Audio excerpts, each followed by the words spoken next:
Welcome back to part 8 of A Hat in Time. This time, we're finally going to wrap up chapter 2, and yes, we will accept DJ Groves as the winner.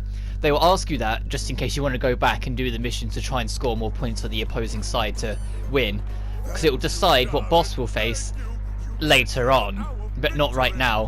When you get here, whoever you had win, like for me it's DJ Groves, will be celebrating and be really happy about it, and will just give you a timepiece without a fight. There's no extra for it, you've done what they wanted, so they'll give you the timepiece, no worries. Job done, and then we can leave. You can take my final movie prop as your last movie star favorite. Thank you.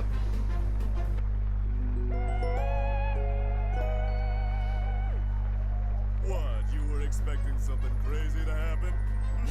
Don't jinx it, DJ. So take it. And you'll notice Hat Kid noticed something when you picked it up. Like, she wasn't happy in looking at the thing, she was looking off to the side. She noticed something suspicious. And I don't know whether that's intentional or not, because that just happened on this recording. So I can't even blag it and say that always happens, because it just happened there. But it's kind of fitting it happens because there is actually something suspicious. If you go to this phone here, that will turn up here. You'll be told that it was rigged.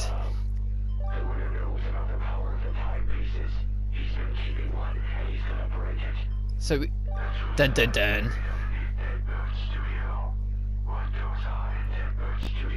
And this I actually think is pretty cool. What he's hinting at is that if you now go into Deadbird Studio, the first level of this chapter, it will be different. As I will highlight as we go there, it will now be different, so you can access a new area, and I think that's a really cool idea, to have the ability to give the player access to go to an old level and it be completely different. So we'll head back into Deadbird Studio, with the question mark, and now we just have to progress through it like normal, but now you notice the lights are out. This is after hours. Because the competition's already finished, so why would they be open? God, it's pretty bloody dark. I hope you guys can see it alright. It's not too dark for you.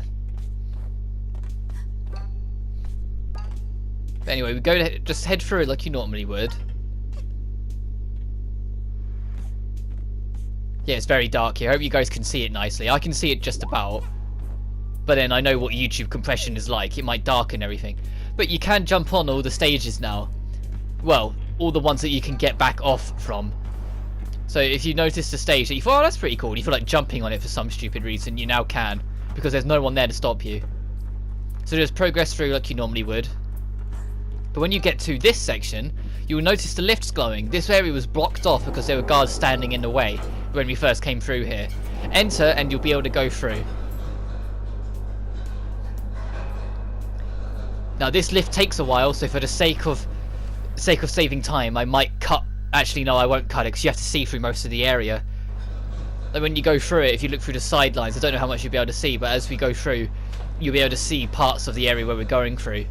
So I need to keep that in. This isn't just a load screen; it is actually showing off the level you're going to be going up. Like there's things to collect, things glowing, and it takes us all the way down to the bottom. So I can't cut this because it's important stuff. It's highlighting what you're about to do as we go past a bunch of boxes. The bunch of boxes, we'll get to it more probably when we get to them, but that was what I meant when we was doing the purple warp here, of what I meant by foreshadowing, because you some of those areas in it were from here. Okay, that was my own fault. Don't hit the cameras, it will count as detection if you hit them. If you jump off the top of them, they'll let you off as long as you don't bounce off them again immediately after. If you do a one-off bounce, it will alert them, but it won't be enough for them to detect. Oh, there's a yarn ball there. Let's head through. I like this level. I do. I enjoy it. Yeah, it's just where a couple of issues of the platforming start to highlight themselves. Because much as I think the platforming is perfectly fine, this tightrope platforming isn't always as good as you'd hope. But I think I let it off because a lot of games that have this tight platforming struggle, and I always struggle because my distance, working out how far everything is never as great as I hope it would be. But that's just because I've only I've got one eye that's better than the other, so it messes with it a little bit. Maybe all that magic The DJ is definitely down here as he mumbles about what he's going to do with the timepiece he hasn't given us, confirming whoever that was over the phone's suspicion. Let's go over and get this. And I've noticed another path, I think. Yeah, there's... Just need to go back over here. I didn't notice this on the way through. I probably should have saved time. Oof. And we can go through here, and I believe it's a rift token.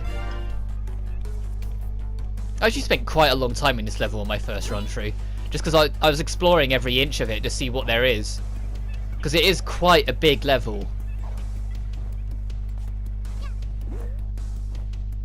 Especially for a level that you can only really do once, I think. Because once you beat this level, if you try and return to it, it'll just load up the normal one. It won't load up the after hours one. And I don't know whether you have to access the finale again to activate the after hours one, but I haven't really tried, if I'm honest. And alright, I'm not going to use that because that wall is trying to suggest wall climb it and then jump off it, but I think that's just making more hassle than it's worth, so I'm not going to bother. Look at it. It's saying climb this wall because it wants us to jump up and do that, but it's just it's probably better to just double jump and dive over to it, to be honest. Oh, more grapple points. So if by some miracle, and you shouldn't have been able to, but for somehow you managed to beat the train rush without the grappling hook, you'll be stuck here. The amount of bird puns in this title is staggering. Alright, let's progress on. See, this is from the Purple Time Rift, if you remember. And you can find crates with different puns for movie titles. And you can work out quite quickly which one's from who. If it's aggressive, it's probably conductor. If it's more diva-y and dancing and fun, it's probably DJ. I like this mission a lot, though. It's one of my favourite ones in terms of just normal missions. Even though it's not really normal because it's the way you access it is very different from the rest. And okay, that's high up. I have to come back for that. You can get you though. There we go.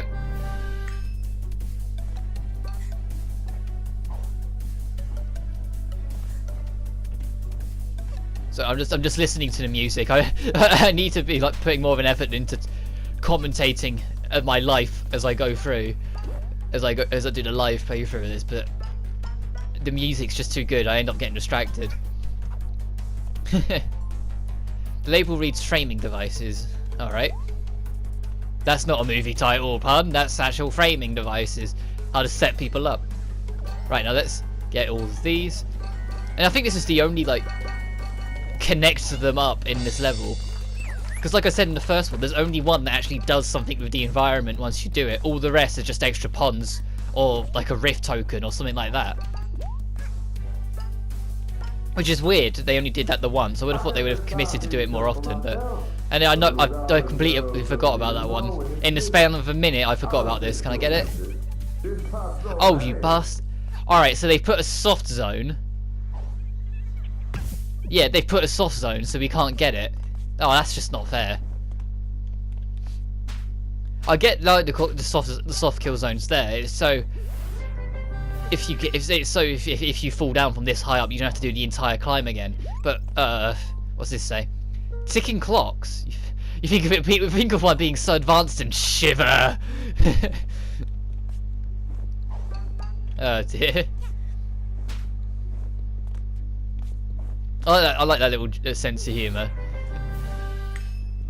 Because you have to think, what kind of alien world does that kid come from compared to everyone else where she doesn't have a ticking clock? So when she thinks the one's so advanced, it makes her shiver. I mean, we did something like this in the Purple Rift. You're looking for switches. You can follow the red lines if you want, but if you just work your way through it, you'll find them naturally. Be careful here, because there are crows, for some reason, just sitting around down here, but they will spot you. And count as an alert and get you kicked back if you don't get spotted by them. Where are we going? Oh, just over there, okay. I just wanted to double check my surroundings. And there's another guy over there. Yeah, I'm kind of open with how you explore this area. Like, I died over this direction, but you don't have to. I could have gone this way first. Oh yes, just snuck behind him. And he's none the wiser. Let's get up here. I think this is the last one. Yeah. Yeah, I'm pretty sure that's the last one. Camera. Here it is, it's open, let's go. Right, this scene might seem more familiar as well.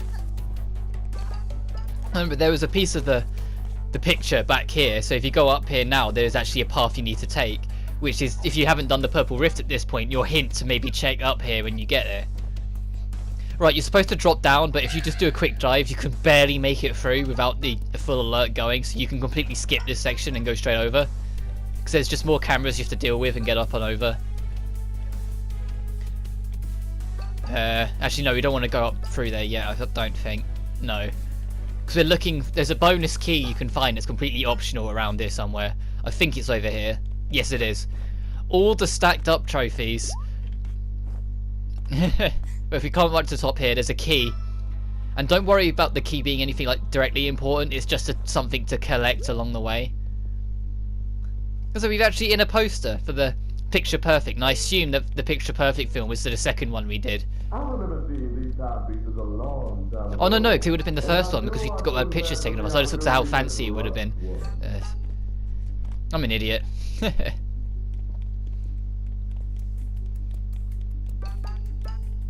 It might look like there's many doors to click on, but none of this. Oh, sorry, one. In fact, it mostly just looks like ramblings of someone very close to running out of movie ideas. There's no less than 7 instances of the word reboot. Shots fired. Shots fired, team. Don't get me wrong, I agree. Reboots usually don't hold much candle to the source material, but damn. But I like that some of these posters are from the old films. But as I was saying, it said Picture Perfect, so that was just stupid on my part. But these doors that you see across the bottom, you might see that several of them are open. Don't think that they all take different paths. Only one of them will actually take you to a different path. All the rest will be blocked the moment you go in. Once you get up here, drop through here, and instead of going through the lift, turn back on yourself, and that's what the key's for. And you can get yourself a relic. I think that's one of the last ones we need. Actually, I think there's one more in chapter 3, I think. The lift really doesn't want us to go down here, but we're going to go anyway to tackle our boss, which you'll see in a second. Whenever you want, there we go, is DJ Grooves. Depending on who you have win, depends on who will rig the victory, even though you helped them win, so they should have won by default anyway. But it'll count on who rigged the wins and who is your boss fight here. Since we have DJ Grooves win, he is our boss. I'll shut up for this. Look who we've got here, darling. I guess you found my little secret, huh? This last timepiece is all for me, darling. If you want it, well, I guess you've just gotta come and get it. God, so nice how much help we did when we win the movies. God damn it. There we go. This boss fight's not too bad. A lot of what you see is very well telegraphed before you know what's going to happen. So if you get hit by it, it is just a slip up on your part. Be careful with ground slam attacks. Jump before it hits the ground, because otherwise it will stun Hat Kid. It's the same for any boss that does ground slams in the future. Anything that does a ground slam, if you're in the vicinity of it, will stun Hat Kid if you're not in the air when it hits the ground. And that stun can sometimes be all it takes for you to get hit and you don't expect it. Every time like the audience throw confetti and things like that, and he shouts at you, it means a phase shift. In phase 2, he'll start now whipping out the knife from the murder mystery mission. Also worth pointing out, every single thing they will use in attack is a reference to one of the 4 missions on either side that you did. Like the disco ball being from his end, the knife being from the murder mystery mission.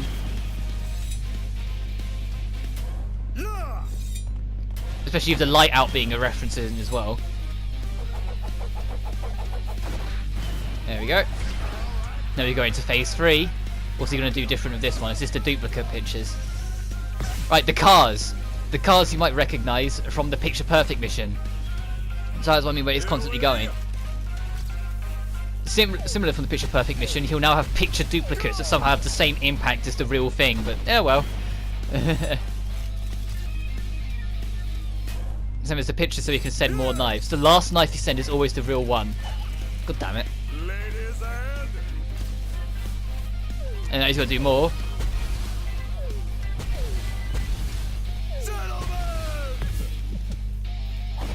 Got ya. The music's badass, by the way, if you haven't noticed. Even if it numbs out as soon as I get into this bit. Ah! Actually, I might let the music play for a second just to let you guys hear. watch out!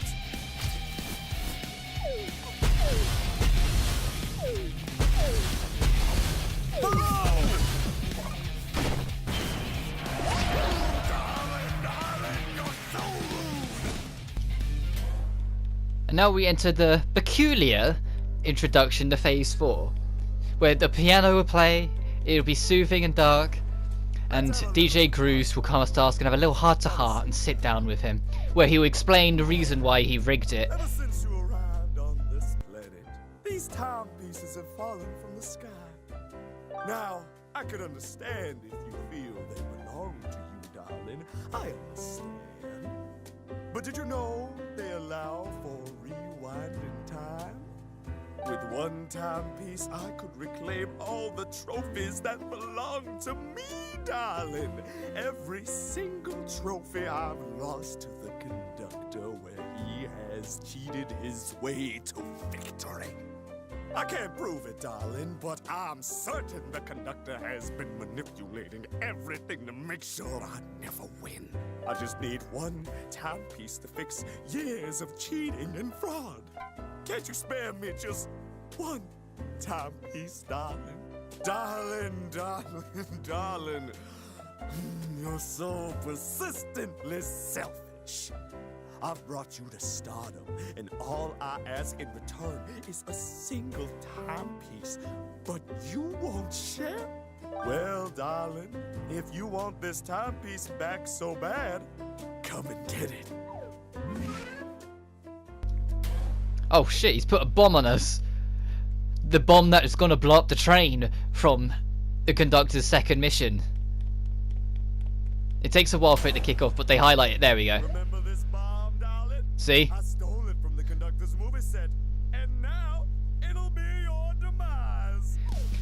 This actually might get a bit intense and a bit taxing. You have to damage the DJ Grooves enough times before the solution to deal with the bomb becomes apparent. So you just have to get really fucking aggressive with him. He will now be throwing the sword blades, also apart from the train rush mission. If you get too close onto him before you can do a new attack, he will scream, which for some reason knocks you back.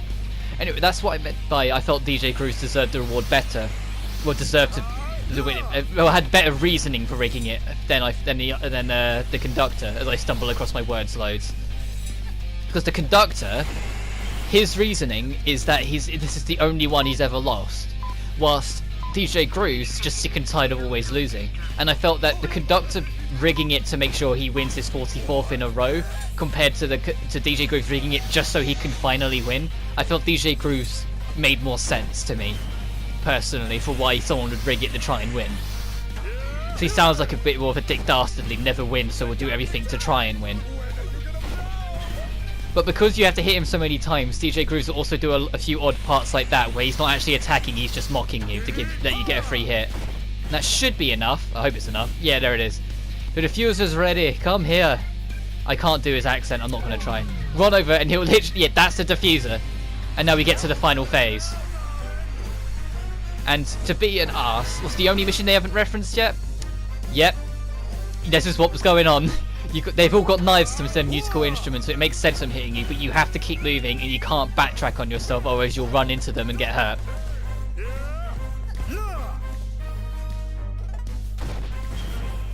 But he hasn't got too much left. He is on his final stand.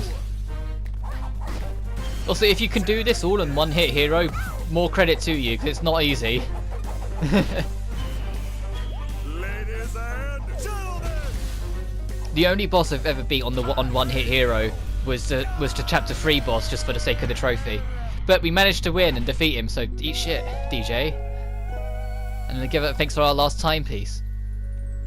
And I think, now we've cleared chapter 2 in its entirety, I'll wrap it up here. So, next time on A Hat in Time, we'll dive straight into chapter 3 and try and start wrapping up the rest of it, because we've actually not got that much left. We've got the second half of chapter 3, one lone mission of chapter 1 that we can't do until we start chapter 4, and then chapter 4. So it's not actually that much left, but until then, you take...